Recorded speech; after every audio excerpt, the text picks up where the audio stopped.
Anggota militer Vladimir Putin tak pernah melewatkan setiap kesempatan yang ada. Dimanapun posisi prajurit musuh atau kendaraan militer musuh terdeteksi, maka saat itu juga militer Rusia mulai melancarkan aksinya.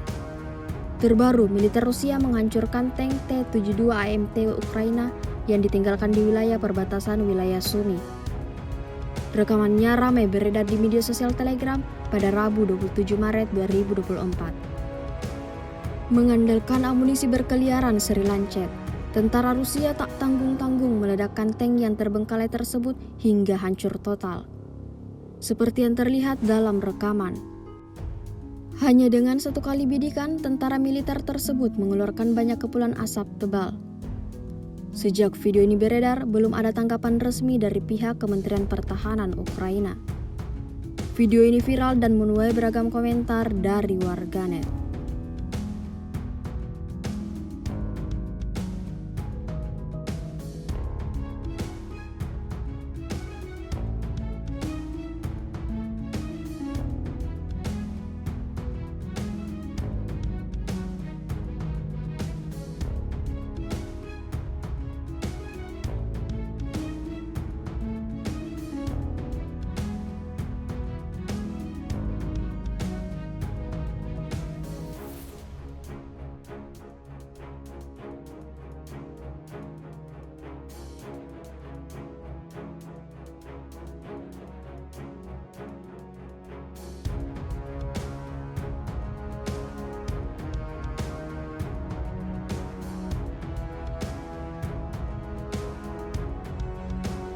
X sekarang menghadirkan lokal menjadi Indonesia.